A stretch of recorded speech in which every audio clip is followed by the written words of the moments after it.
So, welcome to the show, Susan. Thank you. I'm so excited to be here. And I am so excited to finally have you here. I mean, I've been wanting to interview you for a while because I love your brand. I love what you're doing in data and procurement. And since we know this space is going through so much change and growth right now, it's definitely the perfect time to get you on the show and pick your brain, right? And talk a lot about your journey and how you're a woman in supply chain. And I just love all of that. And you and I have been doing all sorts of things in the last couple of years. And, or since we met, I think maybe that was only about a year ago. Could be, Um, yeah, probably. right? It's I crazy. know, It's I know. I'm just crazy. happy to see you and have a catch up. I'm like, yay! Me too. And I can't wait because hopefully I'll be able to get out there soon and you and I could go and we can go shopping. Oh, we're going to shop till we drop. All right, so let's dive into your journey. Why don't you take me back to the beginning? I mean, you started your career in sales and you worked for some big names like Philips and Colgate Palmolive. And it was about 10 years into your career when you started to focus in on data, right? I mean, so tell us about the journey. How did you come to settle into data? Take us from the beginning up until now. Yeah, so like I'm always really envious of these people who've always known what they've wanted to do or what career choice they've wanted because I've never known ever. And so I mean even I chose my degree which was in commerce because it was nice and broad. So I thought, yeah, I'll do 4 years of degree and of course I'll know what I want to do at the end of it. And of course I didn't. I really had no idea. And I'd worked in a retail chain called Woolworths, which was like, it's kind of like an epic, kind of Yes. Kind of nostalgic, like Kmart like for us. chain. Yeah. Yeah. And so I ended up working as a paint merchandiser as my first job out of uni. And I moved from Scotland down to England with them, and then that didn't work out. And so then I was like really lost. Like I didn't want to do any more driving around and making sure paint pots were all nice. And to be honest, like the salary for like merchandisers was really bad, and living down south it was so expensive. It wasn't Right. justifiable. So I thought, yeah, I'll try recruitment. That'll be great. And that was one of the most horrific experiences of my life where I was horribly bullied by this woman who used to send me down to the basement to make calls. No. And then, it was back in the day when you had the old phones and the light would go on when you were on the phone. And if it wasn't on enough, she'd phone down and be like, "You're not making enough calls." I mean, it was like I lasted like 3 months there. It was soul destroying. So then I was like, right, I'm not doing that. I've absolutely been damaged. And so I ended up um, finally getting into Philips to do telesales. And that was quite nice because it wasn't really telesales, it was just phoning up some TV retailers and saying, "Do you want some TVs?" So it was quite nice. Nice. And then I was there for a couple of years. But again, I had appraisals, and it was like the feedback I got from my boss was, say like 5 was the best. Well, she was like, "Well, you'll never get a 5 because that means you're too good at your job. The most you'll ever get is a 4." And it was Ugh. like, "You're not really going to help me develop and progress here, so I'm not going to get anywhere." So as it happened, there was a job going at Colgate, which also happened to be right next door on the business park. So like I had Yeah. to kind of sneak in for an interview. Um, and ended up working there, started in telesales again, just phoning dental practices, and eventually pushed and pushed and pushed because I knew I'd be a great account manager for the wholesalers. And like I blew the targets and sales out the water in my Nice. first year, like everything was up across the board, hundreds of percents. Yeah, yeah. And I really enjoyed it there. And then other parts of the business started to take notice and wanted me to come work for them. So I went into national accounts, so dealing with the big retailers and stuff, and I hated it. It wasn't sales anymore. It was like Right. just numbers game Right. constantly. And the job wasn't really what they told me it was going to be. Um, And so and then I didn't really like where I was, so I thought, well, maybe I'll give it one more shot at another company. So I went to another company, and SC Johnson, and did better there, but it still just wasn't. I just didn't really enjoy it, and I can't do stuff if I don't enjoy it, if I'm not invested. Right. Yeah. So I decided. At the same time, I had a problem with my wrist, and I couldn't work. So Mm. I kind of left there. And I was like, right, well, typing and driving is not really going to be on the cards for a while. So what will I do? I'll open a shop. That's what I'll do. So it was before internet retailing and all that kind of stuff, and women's office workwear was changing. From the suits and blouses more to smart casual. But you couldn't really get any nice tops anywhere, pretty dresses. So I decided to open a shop, and to this day, I'll tell you, it's the most beautiful shop I've ever been in. It was perfect. I had some Oh, I'm amazing sure. clothes. And people in Guildford are snobby because it wasn't like a high end brand. So they didn't come in. People would walk by for months Oh. before coming in. It's like scared of the unknown or something. So that kind of lasted about 6 months. And then it was like, right, I have no money. I can't even afford to go bankrupt because I don't have enough money to pay to go bankrupt. I Mm. really need a job and I need anything. So I found this ad online for a spend analytics company and started classifying data. And I was like, oh my God, I'm really good at this and I enjoy it. And for the first time, I was like, oh, wow, this is great. So, so yeah, what was supposed to be just a kind of get me by job turned into the 5 years, and I grew a team and managed 14 people in the end. And it was all crazy. And then they got bought out by a large company, and then things changed pretty much overnight. That small agile team just Yeah. disappeared. And so I was like, this isn't for me. And I've always been a bit quirky and a bit like don't really like being told what to do. So I didn't like the restrictions that had. Yeah. But I also, didn't have any connections in procurement or data. I didn't know what kind of job I was actually doing. It just kind of was like, felt like it was specific to that one company.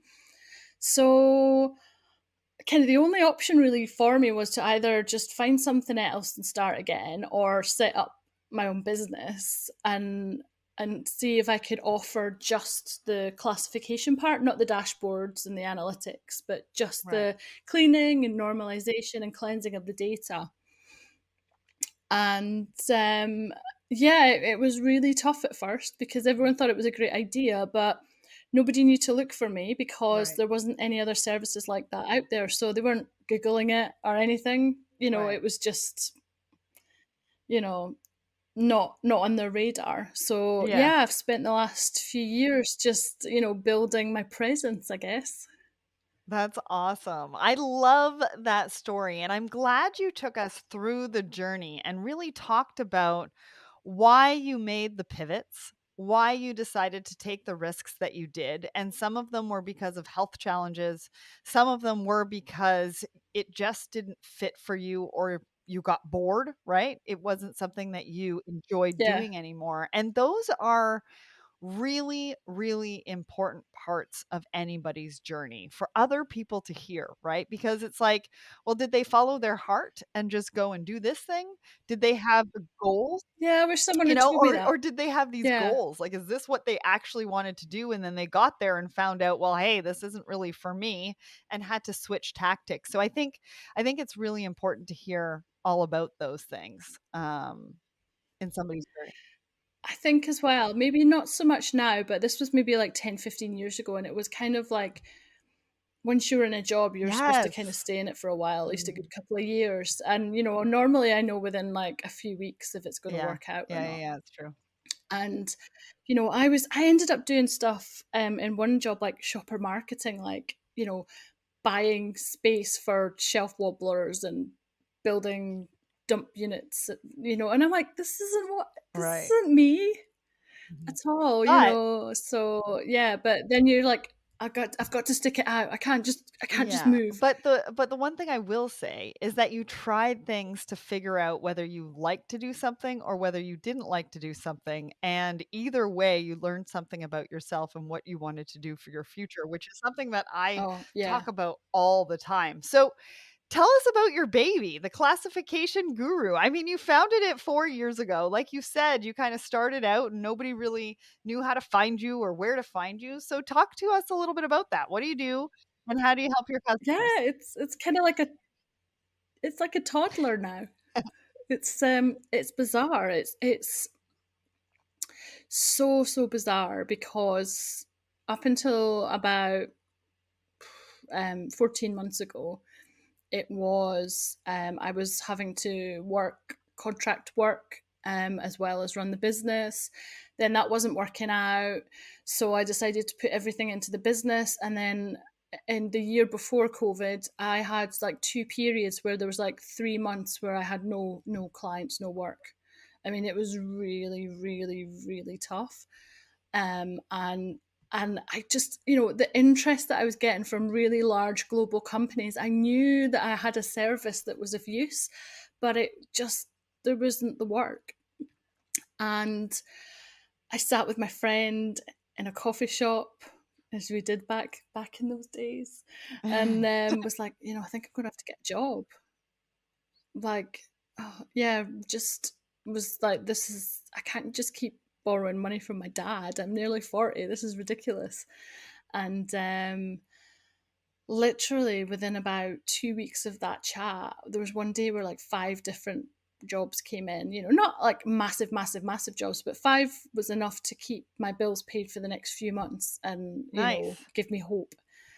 Yeah. And up until that point, it was really all about just making my presence known. So I exhibit at procurement events.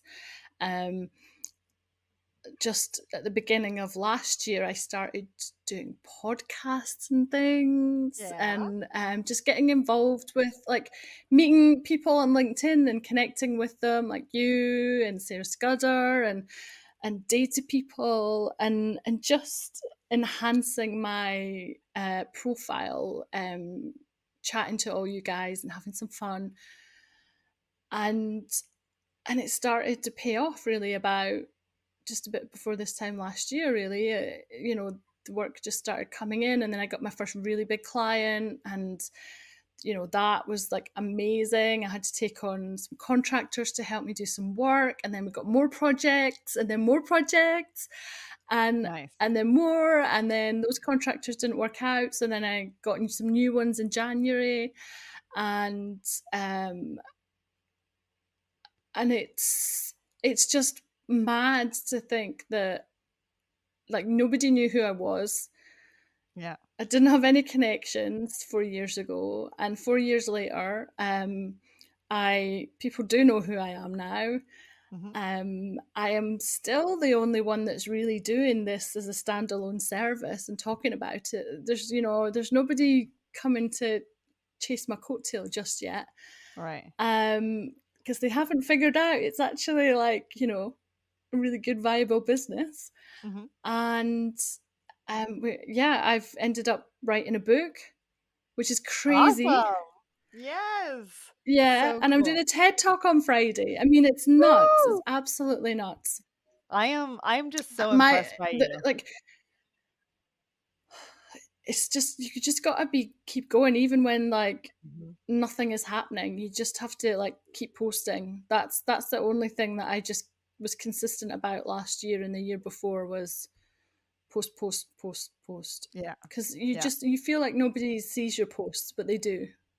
So I want to skip a little bit. We're going to go back and talk a little bit about data and visibility, but I want to skip forward a little bit because Yeah, you talked a lot about building up your profile, influencer marketing, and regular listeners of the show will know that I've been collaborating recently with Susan Misakunis from Top Rank to talk about the power of digital marketing in the B2B space, right? So it's sort of at the top of mind for me yeah, right now.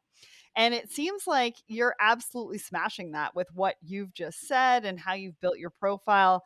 I mean, you have some amazing YouTube content, you have all of your bespoke illustrations and your amazing videos, which bring your brand to life, right? And you're a Thinkers 360 thought leader. Yeah. And so obviously you have a strong presence in not only the US, but also the UK, which is where you're from. So is that something that you kind of learned to harness? Like, did you think, yes, this digital Yeah. strategy is going to be the key for me breaking into the industry? And how important has it been for you for elevating that profile and getting out there as like an influencer in your space? Well, first of all, it's been like instrumental. I couldn't have done it without it. But for me, it was an accident. It was I had no choice. I Mm, had no money, no budget, and I needed to get noticed as much as right. possible. And so the way to do that was by posting on LinkedIn and connecting with more people and sending them information. And I guess, I think I'm also I'm me, and what you see is what you get, and I don't pretend to kind of you get all the versions of me on LinkedIn, not Yeah. just the polished professional businesswoman, because that's not really me. Um and I think I'm offering something a bit different, and I really didn't expect it to be so popular in the UK, let alone anywhere else in the world. I thought they'll never get my weird sense of humor, and but it's been amazing, and I kind of I read what's going on LinkedIn, so I can tell what posts are doing better than others. So, for Mhm. example, I took a week off and I came back and all my views were down and everything crashed. And, I'm doing all my informative business data posts, and, they're ticking along, but not great. Post a picture of a couple of bags of Cheetos and everyone goes mad for that. So I was like, well, I'm reading the room of what's going on. That's what Right. people are looking for right now. They don't really want to talk about necessarily about business. Yeah. So I've always kind of listened, engaged what's going on with my posts, and I do have a real range of posts as well. So I have the serious stuff to the absolutely ridiculous stuff. Included, I think it's your fault actually, the whole lip sync thing. You think? It was about a year ago when you did a challenge, wasn't it? You did a I did. challenge, Yeah, didn't yeah, you? yeah. So Yeah, the it's your supply chain fault. folks got together and did a lip sync challenge for our second birthday for Let's Talk Supply Chain. And Yeah. then I think it was Mike at Procurement Foundry was like, "We need to get the procurement folks around this." And then you took it up and like took it on. Took it to a whole nother level, which is amazing. Yeah, and now it's got like a whole life of its own. Like Lip Sync Sunday is now a Yeah. thing. Yeah. And videos I think tend to, maybe I'm lucky if I get 1,000 or 2,000 views maybe. Those lip sync videos on a Sunday get 3,000-4,000 Wow. views. It's That's mad. It's amazing. absolutely mad. But people are looking for that, for Yeah, something they different. absolutely are. They absolutely are. And I'm glad that you shared that with us because I mean, everybody kind of looks at, thought leadership or upgrading your profile or, really getting out there and using LinkedIn and they're not sure where to start or how to do it. And you just got started. You know what I mean? So I'm going to go ahead. Yeah, and no, I was just going to say, so, I didn't start at this level. I started with one Yeah. post a week or Yeah. two posts a week. And then it was like a post every day after a while. And then it started to be like two posts every Yeah. day. And it's a slow build up. Work with what you're comfortable with. Not everybody wants that level of Hmm. involvement. That's too much for a lot of Yeah. people. So find what's comfortable for you, and also, don't do what you think other people want you to do or say or Yeah, be. Just be exactly. yourself. Yes. Yes, yes, yes, and read the room.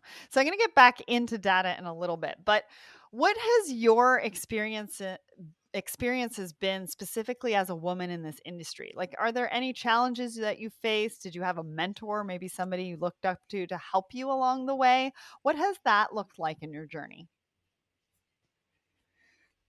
I am not the best person to be told what to do. So mentors and things don't really, can't say really that.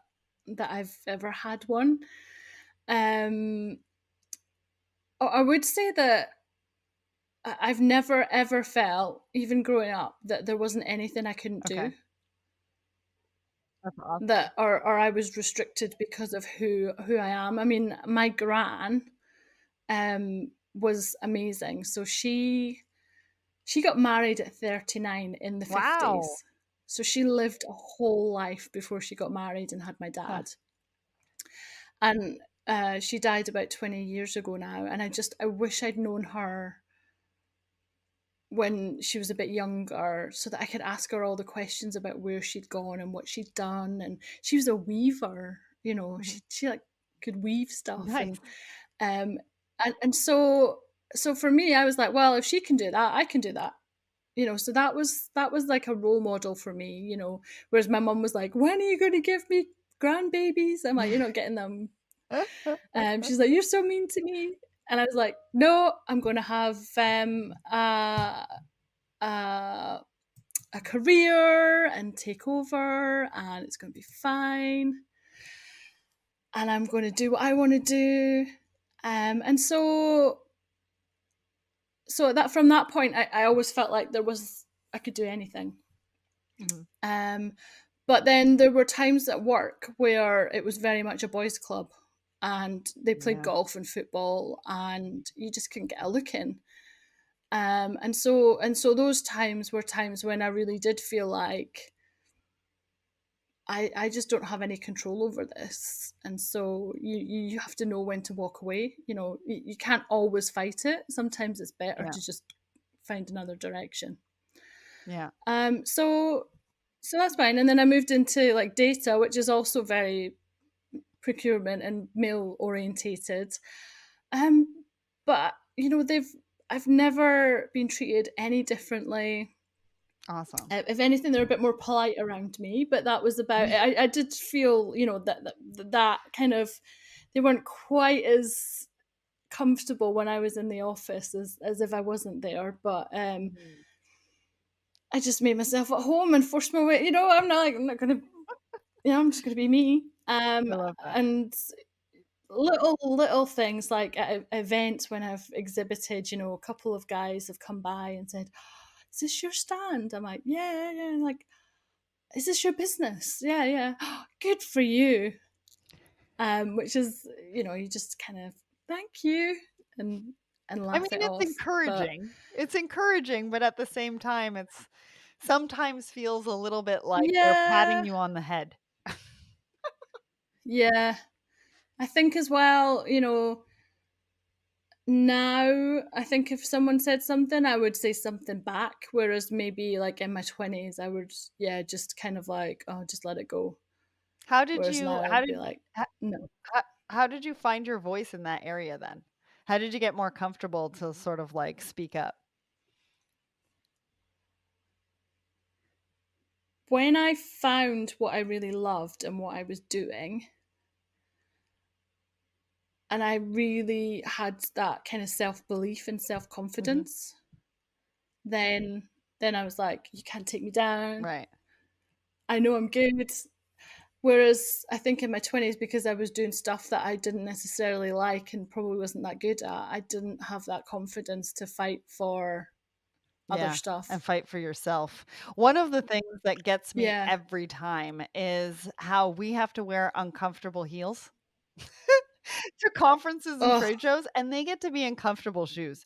I mean, I'm just yeah. saying, but I think that if I showed up in Adidas with, like, nice pants, that's probably not gonna go over very Yes. well, but I may have to do it. I mean, when we start going back to conferences, I may have to do it because let me tell you, I went to a conference in Vegas, and it's like a mile to walk anywhere or 2 miles to walk Yeah. anywhere, and you're, like, walking back Yeah. and forth into restaurants because there's no point in taking a taxi because it's, like, right across the street. My feet were done, like, completely Yeah. done. And I don't think that that's fair. Yeah. So I am gonna say It's not to fair. everybody out there, we need to start wearing comfortable shoes I have a no matter solution. what. I have a solution. And it's happening on Friday What is actually it? for my TED talk. Flat shoes. but they're sparkly. They're silver sparkly flat Nice. shoes. See, I have trouble with flat shoes because they rub the wrong ways. Like if I don't get the right pair. Oh, get like pixie ones, Okay. and then All it's right. not too bad. I'm gonna have to look into that because otherwise I get blisters and sore. Like it's just I would rather honestly. I love socks and sneakers. That's my thing. Be Yeah. you. Like, surely in supply chain that's I don't know. I acceptable. don't know. We're gonna test out that theory when the when Make the it conferences acceptable. come back around. I used to wear flip-flops and then just change as soon as I got there. But see, I don't wanna be lugging Yeah. around shoes either. No, it's yeah, it's a pain. I remember doing like, it'd be like a 2-day exhibition behind the stand and standing up and like getting to the hotel room at night, and I literally couldn't feel anything apart from throbbing pain Yes. in my feet, like, and nothing would take it Yes. away. Yeah. So I may have to pull out the Adidas people. I mean, I or maybe I'll just buy some really fancy ones that are Get expensive. Yeah, get some Yeah, sparkly maybe I'll do ones. that. Just don't get Madison's like crazy Crocs. They're No, just I like, no. no. No, no, no. Anyways, all right, let's talk about No. data. So, Yes. where was data before? Now where are we today? And what does it look like into the future? Because you live, work, and breathe data. You help companies breathe life into their data and organize their data. I mean, you've even named it a beautiful coat. So tell me about it. Yes. Well, for a start, data was rubbish Mhm. before. It's still rubbish now. And if we don't start looking at it in a different way, then it's still going to be rubbish in the future. There's this massive misconception that you can buy some off the shelf software that will fix all your data problems and you don't have to do anything and it's just wonderful. But a lot of the time, the software has to learn from clean data, or it will only work on certain types of data. You still need like a human to work on it, and you need someone that knows the data. You can't just give it to the intern in the corner. It's a skilled job, but it's always highly undervalued, and most of the people who are working with data are not data people. Hmm. And they're the people that get the data wrong a lot of the time when it's input at source. So, my kind of passion is to speak to those people, the ones that are not the data professionals, the ones that are just trying to do their job. But we need to get them to feel connected to the data in order for them to take more care in getting it right. Right. So I say make sure your data has its coat on. So it has to be consistent. So, if you're using standards and, in shipping, is it carton? Is it CAR? Is it CTN? Is it CT? Can we all Right. just use the same terminology, Yeah. please? Makes sense, right? So make sure everyone's working. Yeah, you know, and, do you want a space in between the letters, or not? Do you want them together? Because that can create multiple versions of the same product if Hmm. you've got multiple spellings or spaces or no spaces in between things.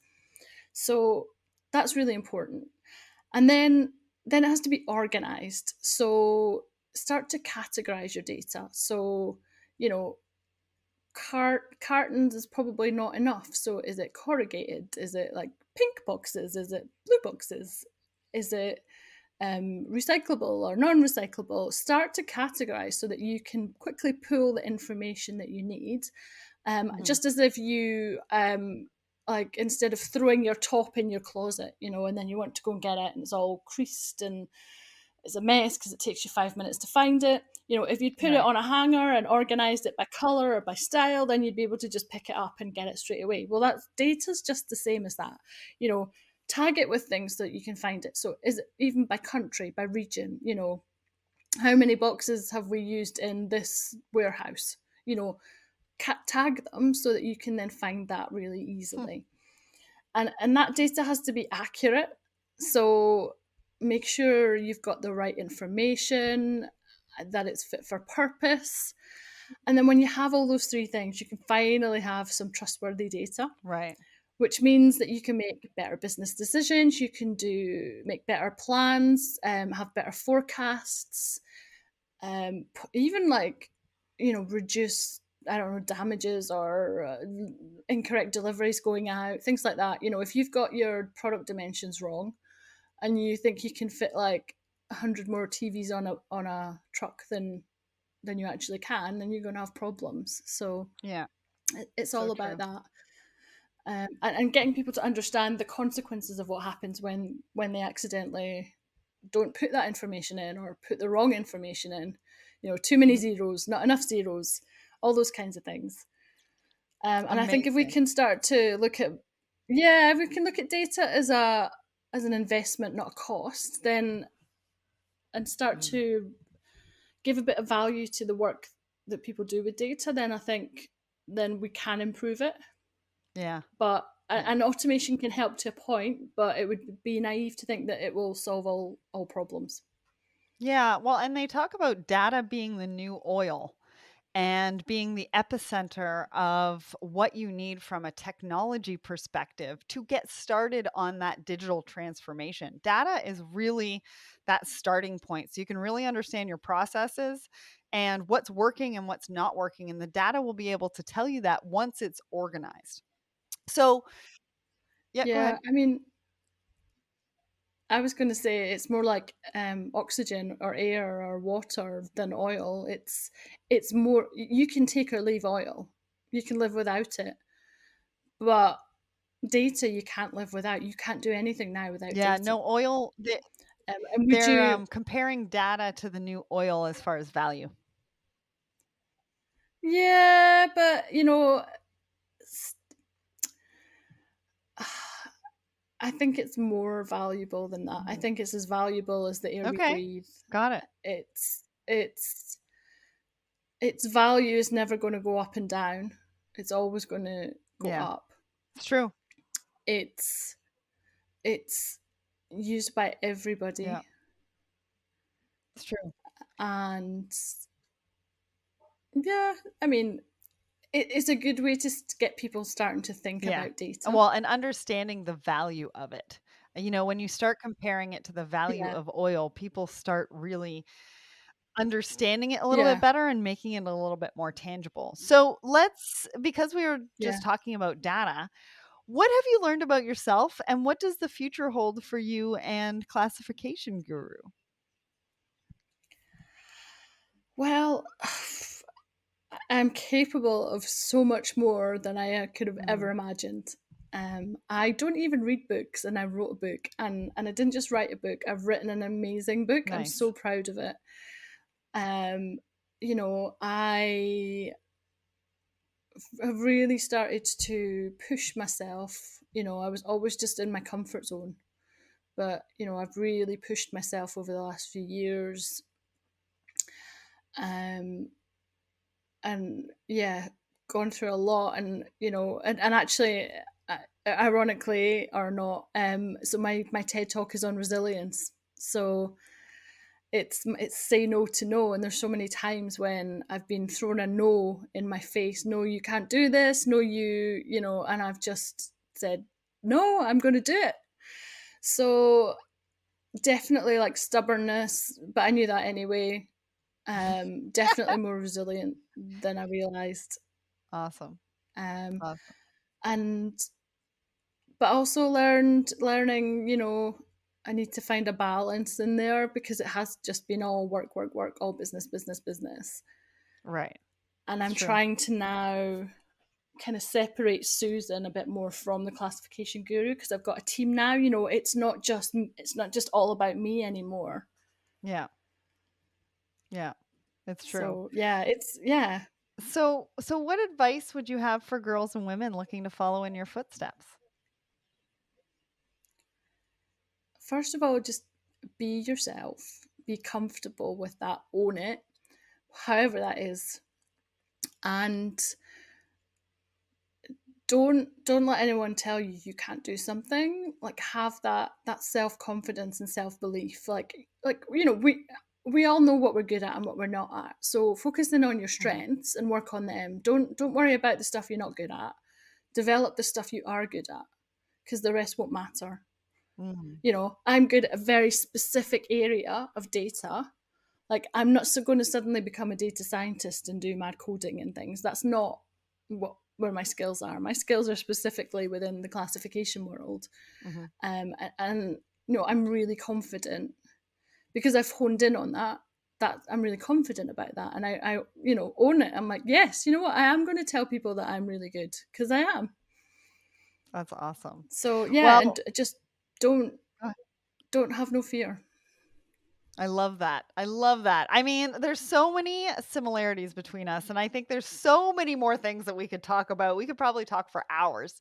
But, that was such an Yeah. interesting glimpse into you, your journey, and totally inspiring for other women in the industry. And I've absolutely loved that. So thank you so much, Susan, for coming on the show, for being part of the Woman in Supply Chain series. We appreciate you. We love everything that you're doing. And just thank you so much for being a trailblazer. Thank you. Well, I just wanted to say to you on behalf of other women that thank you for everything that you do for the industry too. You're just as much an inspiration as the rest of Oh, us. Um, I appreciate that. yeah, it's been a pleasure getting to know you over the Oh, last year or thank you. so. And I feel the exact same way.